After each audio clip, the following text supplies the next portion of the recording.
Hi, everyone. Welcome to today's discussion entitled Fair Trade Now More Than Ever. My name is Katie Fleming, and I'm a staff member at the Phoebe A. Hearst Museum of Anthropology, and I'm delighted to welcome two representatives of Fair Trade USA today. We have Ashley Graham. Hi, Ashley. And Sumita Sarma.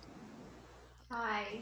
And thank you so much for being here today. Just so everyone can get some context, I hope many of you are joining us from all around the world. We are also coming from all around the world in California and New York and India. And so I just want to thank everyone for their flexibility. And I'm really excited that we can make this event happen today.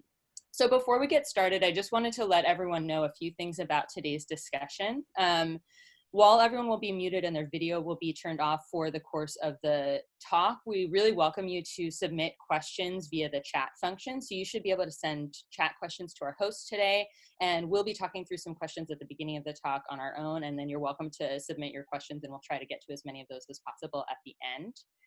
And in addition, this talk is being recorded and will be available at a later date with closed captioning. So if you'd like to share this talk with others, or if for any reason you prefer later on to see this with closed captioning for better accessibility, feel free to know that that will be coming out in the next few days. And I just wanted to give everyone some context for why we're having this conversation today, specifically between the Hearst Museum of Anthropology and Fair Trade USA. So the Hearst Museum has an exhibit available for viewing online entitled Cloth That Stretches, Weaving Community Across Time and Space, which uses objects from the Hearst Museum's collection from all around the world to explore ideas about how textiles and clothing are integrated with cultural identity, resilience, and adaptation, and have been and continue to be today. And these ideas have relevance and connection to stories in the past, and we see that in older textiles in our collection, but they also have incredible relevance today as we, of course, continue to wear and purchase and make clothing and textiles, and it's just really an integral part of our lives and our identity. And so that's why I'm so excited to talk in a contemporary context with folks today from Fair Trade USA. So I'd like to introduce our speakers a little more in depth, and then we'll get started with some questions to kick off the conversation. Ashley is a senior brand partnerships and program manager at Fair Trade USA, where she's responsible for increasing positive impact on employees in manufacturing facilities by supporting brands and growing sales of fair trade certified apparel and home goods. Ashley's vision is to promote a model of trade that assures shared value across the supply chain for brands, factories, and their employees. So thank you for being here, Ashley. Thank you for having me. I'm excited about the conversation. And Sumita has been working in ethical supply chain management for over 10 years. As a field manager at Fair Trade USA, Sumita implements the program on the ground, advocating for workers in factories across India. Her years of expertise in working for a social auditing agency make her especially knowledgeable in social compliance. So thank you for being here today, Sumita. Thank you so much. And hello, everyone. So we're going to start off with a question for Ashley. I wanted to ask, what does fair trade mean in the context of apparel, and for those that aren't familiar necessarily with the term? And can you tell me more kind of generally about Fair Trade USA? Yeah, of course. Thanks for the question. So Fair Trade USA is a nonprofit organization based in Oakland, California, so not too far down the road from Berkeley. We were started over 20 years ago by Paul Rice, who is our founder and CEO. And he was working with coffee cooperatives in Nicaragua when he was young, and spent many years there, and really had the idea that the budding fair trade model and cooperative sourcing model that was happening and was really popular in Europe at that time could be extended to other product categories and other supply chains. So from that experience he had, he actually came back to the US and got his MBA at Haas. So he's a Berkeley alum. And then he started Fair Trade USA. And at its core, we're now working in 30 product categories, including apparel and home goods, which is what Samita and I take care of in our day-to-day. But really, Fair Trade USA exists and aims to foster a model of more mutually beneficial trade. So often trade benefits, the people at the end of the supply chain, the brands, much more than the people at the beginning. So really trying to build that idea of shared value into supply chains. And we also aim to create opportunities for individual and community development. So I want to talk a little bit more about how it works, and maybe so folks here know when they see the Fair Trade Certified label on coffee, chocolate, apparel, what it actually stands for. So particularly in apparel, in order for a product to be Fair Trade Certified, the manufacturing facility where the majority of the production processes happen have to be certified under our standard for apparel and home goods. And this is it's over 300-point standard that the compliance criteria ensure safe and decent working conditions, legal wages and benefits, et cetera. And there's an audit process that happens there and a certification that is eventually issued at the factory level. So once that happens, the brand or the buyer of the products must purchase from a certified factory on what we call fair trade terms. That means is that they abide by their own standard. It's called the trade standard.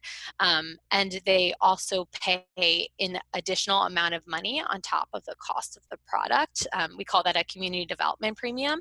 And that's really like why I do what I do, and I'm sure it's why Samita does what she does, because that community development fund goes into a bank account that's managed by a democratically elected group of employee representatives at the factory, and we call that the Fair Trade Committee.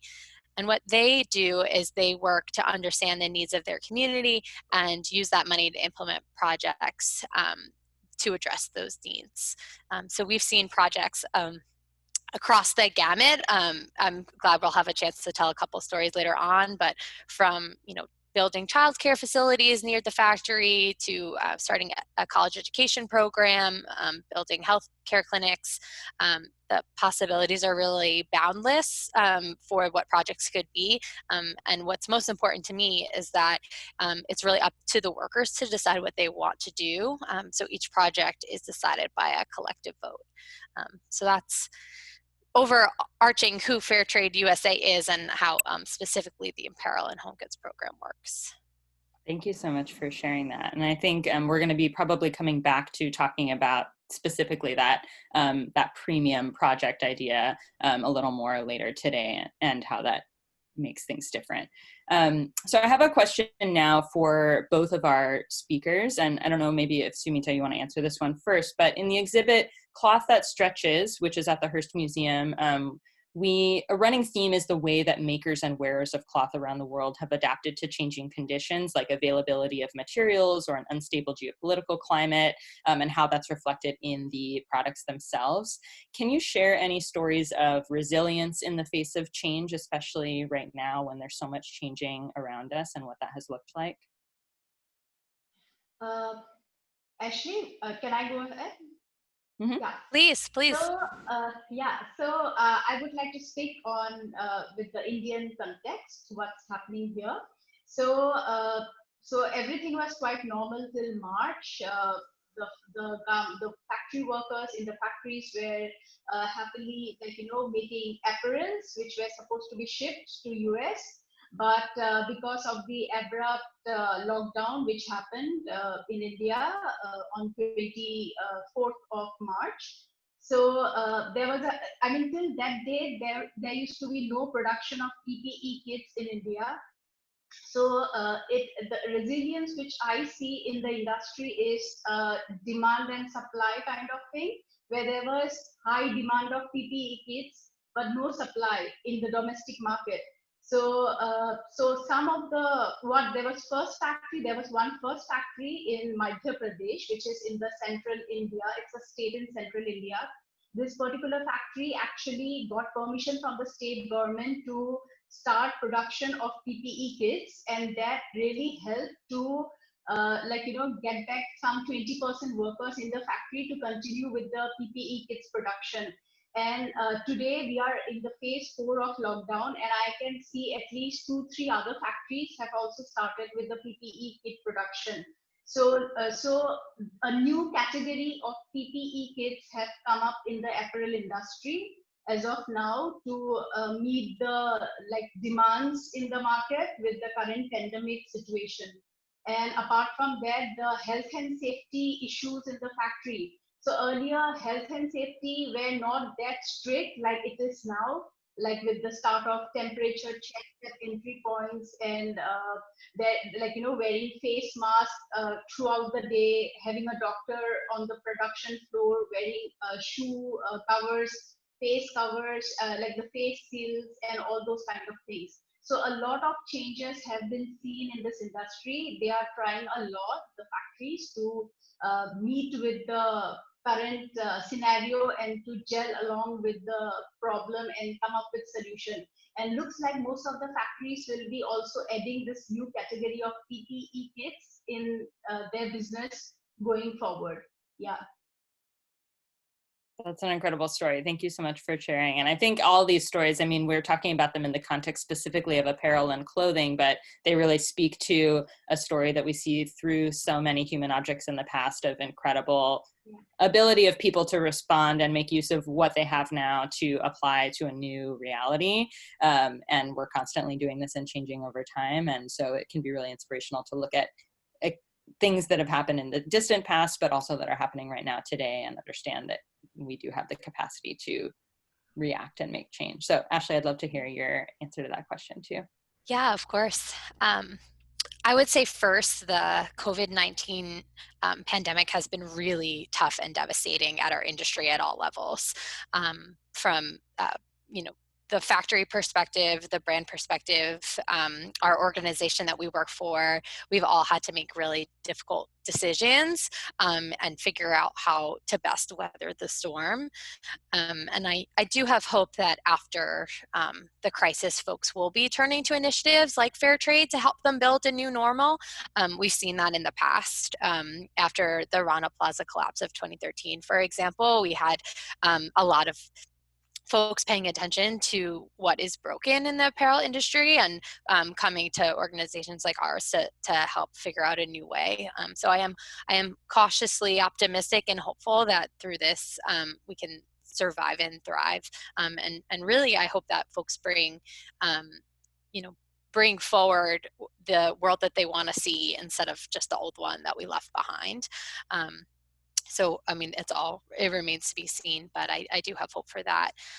As far as stories of resiliency, we've been collecting pretty incredible stories from our factory partners, and some of the most exciting ones are stories where the premium projects that they have implemented earlier in their fair trade trajectory have helped sustain them through the crisis. One specific example, a factory in northern India established in 2018 what they call a fair price shop. So basically they purchase items at wholesale prices and sell it to the workers at the factory. There's about 4,000 of them at cost. So in the local markets and the sort of corner stores they have access to, they are often paying 40, 50% markup. So allowing a way for these folks to have access to higher quality products at a lower cost is a great project. And we are so proud of that one, and I'm delighted to share that that store has been able to stay open during the lockdown period as an essential business, and the community has been able to access the food and essential items that are in that store through this time. So we're really happy and proud that this impact that was being put into place in 2018 has endured through the COVID-19 crisis. That's great to hear, and I feel like it's a good transition to our next question in thinking about what makes your program in particular different from other kinds of certifications or social impact initiatives. Yeah, that's a great question. I think at the value of the Fair Trade Apparel and Home Goods program is threefold. So the first is this responsible sourcing aspect. There's a standard that the factory is held to and audited against. There's a standard the brand is held to, and it allows a different type of sourcing relationship to take hold. And we work with both parties. We're a continuous improvement model pushing folks forward. And then second is this idea of direct community investment. So the Fair Trade Premium as a direct investment to the community of folks that are making products is something that some other social impact initiatives have, and NGOs on the ground. And third is the ability for our brands and factories to communicate their commitments to consumers. So once a product is made in a factory that's certified, bought on fair trade terms, there's a seal that's applied to either the hang tag or in the garment. And it's the same seal that's available on coffee and chocolate and seafood and all these other product categories we work on. That has about a 60% consumer awareness number in the US. So 60% of US consumers at least know or have an idea of what fair trade is. So what our program offers is three distinct corporate responsibility initiatives sort of tied together in one program. So that's, from my perspective, why we're a little bit different than many other schemes are one of those things. So either, you're an audit scheme, assuring social compliance, or you're investing in the community, or you're an advocacy group talking to consumers, but we are sort of like all three. Thank you. That's, I think, gives people a lot of context. And I guess we probably won't, in the context of this talk, be able to show the actual icon that you're talking about. But if you Google Fairtrade USA, you'll be able to find that, and we'll be able to send out links later on. Awesome. And so I want to take this moment to remind everyone that hopefully you should be able to submit questions via the chat. If you are unable to do that, or if we don't receive any questions before the end of the talk, we're going to be able to allow people to unmute themselves a little later on. So if you can't, then you can be thinking of questions, and we'll ask you those later in the talk today. But for now, I have a couple of questions for Sumita about kind of what's going on the ground level. And I wanted to ask, from your perspective, what do you like most about the program where you see it implemented? Fair trade program, it's not just any other certification program where the auditor visits the factory, does the auditing, and gives the certificate. The unique part about the fair trade program is the community fund, which is like the premium which the workers receive. And as I go to the factories and I see how the funds are managed, the beauty is, firstly, every factory has a lot of worker committee, but for the fair trade program, they have to come up with a new committee, which is called the fair trade committee.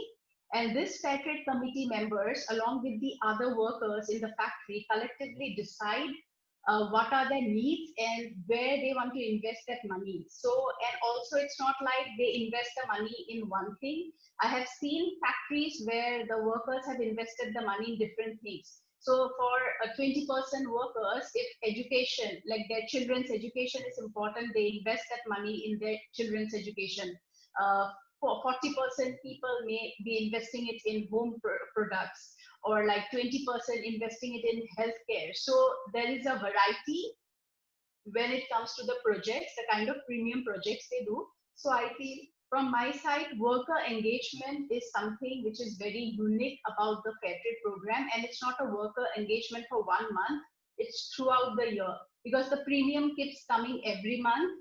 So based on where the premium is coming, they decide when to do a needs assessment, and based on that, how to utilize that money with collective consent of all the workers. So that is one thing which I really like about the program. And like Ashley just mentioned, even though with this current situation, there were many factories who had plans to do some projects this month, in the month of April, May, June. But because of the lockdown, they couldn't do those projects, because to do a project also you need to coordinate with the vendors to get the products delivered in the factory. But the Fairtrade USA actually launched a emergency premium use policy. And because of that policy, now they can use that money as a cash payout, where they can get the money and get their needs met with that money, which they will be getting directly in the bank accounts. So this time we have given a lot of flexibility with the premium use policy, so that they can use the premium at the right time without any further delay with the implementation of the project. Yeah. So maybe that already kind of answered the question in terms of right now, what has been the real impact of what's happening on the ground with these premium projects. But thinking to the past, and I know you've spoken already to some of the creative premium projects that these committees have come up with on their own. Do you have a favorite premium project that you've seen implemented and what that looked like? Yeah, mostly factory workers like to invest money in home products. For them, home products are assets because it's not only helping them but the entire family. So there was one project which was done in a factory in Noida, which is near to Delhi, North India. So this particular factory had around 200 workers, and Delhi is quite popular in summers. The summer is very, like, the temperature is quite peak, like it goes up to 45 degrees to like plus. So there is a lot of electricity power cut problem in that particular area where they live. So they, in the needs assessment, they were trying to say that we work in the factory the entire day. When we go back home, the electricity is not there. It's very difficult to sleep when there is no electricity at home. Our children cannot study as well. So can we save this money for another 6 months and invest it in a power inverter? And this power inverter, it's a kind of a generator, but more customized. Like you can actually customize like one fan and two lights kind of thing. So they actually saved money and they invested around $150 each to, so they saved up till they saved up till an amount so that it's $150 for each worker. And when it was $150 for each worker, they invested that money for the power inverter, which was very helpful to them later on in the coming years, especially with summers. Yeah. Yeah, I really appreciate the, there's been a lot of talk of this in social justice communities right now about the importance of people first decision-making power, and that dollar for dollar money goes so much further in the context of the people who are using it themselves than kind of being from a top-down perspective. So that's such an incredible story of people working together to leverage this program that's in place for their specific needs. And we have a couple of questions coming in from the audience now, so I want to thank everyone for asking those questions. This first question is, what is the role of local governments in fair trade's work? Are there particular political or legislative contexts where fair trade standards are easier to implement? For example, it appears that there are differences between Bangladesh and Sri Lanka in terms of worker safety and wages. Are these differences real? And what might be some of the causes of these differences? So I'm not sure who wants to respond to that one. I can start, and then Smita, if you want to hop in. And so from our perspective, legislation is different everywhere. Minimum wages are different, legal benefits are different. Our standard exists, and when it's audited to whatever is stricter prevails. So we sort of like have a stake in the ground. This is what we want to see. And if law is stricter in that country, then that's what prevails and is audited to. So that's a little bit about how we look at the differences in context. Right now, we are working to the purpose of the Fair Trade program is to get money into the hands of the people that need it now. And we definitely see government and the involvement of different labor organizations in the countries that we work with as the long game to bring folks towards a living wage, a better situation overall. But we like to think of ourselves as like the first step, a way to directly invest and not have to wait specifically for the entire industry to change or for the laws in these different countries to change. So that's our take. We would love, sometimes I say like put us out of business, if we weren't needed, that would be fine by me. But it's going to be a long road for change, and I feel like immediate relief is also necessary with playing the long game of legislation changes and industry evolution. Yeah, just to add what Ashley has just mentioned, to go to a new geography, for example, like because we are part of apparel and home goods, we have a factory standard. We do follow the compliance criteria which we have defined ourselves.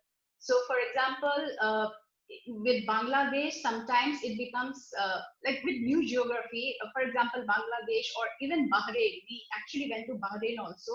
Even I visited Bahrain.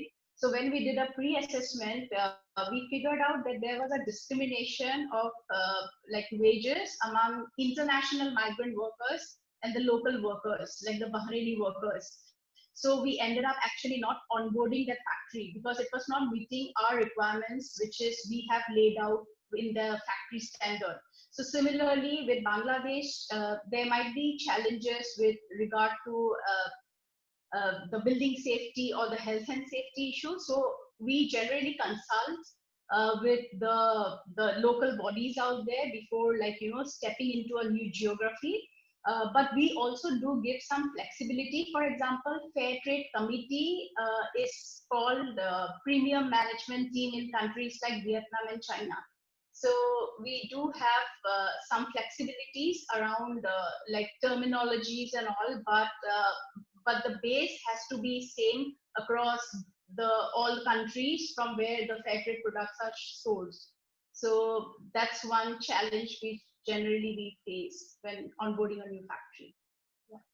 Thank you for that. And I think we have time for one last question here that came in from the audience, which is just kind of getting some general lay of the land about what is the monthly salary for a sewist in India, and how many days a week do they work? How many factories are contracted through the Fair Trade Program in India? And then with a wider lens, what countries participate in this Fair Trade Program? So from the Indian context, I would say around 60 plus factories are currently there.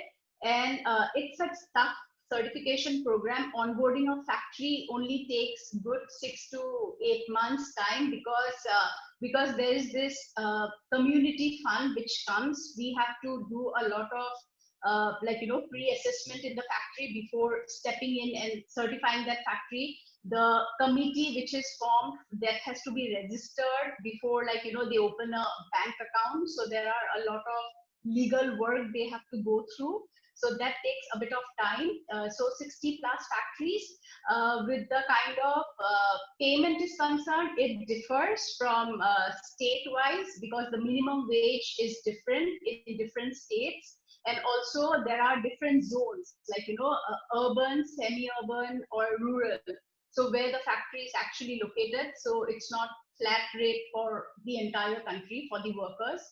And with the working hours, it's 48 plus 12 hours, so 48 hours a week, and plus the overtime hours, 12 hours a week. So yeah, but globally, might be Ashley would be able to give us. Yeah, the program is currently operating in 13 countries. I'll rattle off a couple of them and then we can follow up with the audience. We work in Vietnam, China, Pakistan, India, Nepal, Thailand, Sri Lanka, and then in South America, we work in Mexico, Nicaragua, Guatemala. I forget how many more to get to 13. We've certified factories in the US before as well. We're currently working in over 100 factories that make everything from regular cut and sew clothing to furniture to bedding. So across different product categories. And we have about 55 brands that purchase on fair trade terms. And all of these geographies have different laws and minimum wages. So I can't comment specifically, but to Samita's point and what I was saying before is that the fair trade standard holds our standard, and then if the law is higher in the area, we audit to that. The case in Bahrain was interesting because the law was discriminatory. There's really no other way to say it. And the factory in that context decided not to pursue because the money that it would have taken to meet our standard, in their words, would have put them out of business to be able to pay those wages. So the systemic problem in that geography is bigger than the one factory that was trying to get fair trade certified. So we work in 13 countries. We're looking for more geographies to expand to. Bangladesh is currently not one of them that we have worked in up till now, but could eventually. So that is a little bit more like global context about our program. Thank you both for those answers. And we're nearing the end of our time, so I just wanted to say thank you to all of our viewers and for everyone asking the questions today. And I wanted to give you each a moment to say if there's anything you hope people take away from this talk today, either to put into play in their lives today or to think about in general. Sure, I'll start, Smita, if you don't mind. I would just say that right now, with the current global crisis and what we're all trying to make it through, I would say that the money you spend and the dollars are really akin to a vote, and I truly believe that. So I would look at products and in your daily life that come from small businesses that are struggling to stay afloat now, from fair trade certified products that real work has gone into assuring those supply chains and are delivering impact back to those workers. So I would just say really, ordering something off of Amazon is really easy, but if you have time to do your research and think about what your purchasing practice could impact, I would really implore that everybody on this call do that. And just thank you for having me today. It was a great conversation. Thank you. Yeah. Adding to what Ashley has said, definitely with this current crisis situation, a single product which is fair trade certified really helps the workers, because it's a way of economic empowerment to them, because this money directly goes to the workers' fair trade committee bank account, and where they collectively decide where to invest that money. So if the t-shirt you buy or a drink which you have, which might be $100, might be one person $1 from that particular $100 directly goes to the bank account of the collective bank account of the workers. So so the thing is, yeah, like the event itself says like fair trade now than ever. So this is where I would like to conclude this talk. Yeah. Well, I want to thank you both again so much for being here today, and let everyone know that we're going to be following up, to those of you that registered today, with an email so that you can get in touch with us if you want more information to ask questions that we didn't have time to address today, and with information about how to view that online exhibit kind of related to this series of talks that we've been having about cloth and textiles. That's at the Hearst Museum of Anthropology. So thank you, everyone, and hope everyone has a wonderful end of their day or the beginning of their day, wherever they are in the world. And we hope to see you at one of our talks in the future. Thank you so much. Thank you, everyone. Have a good day. Thank you.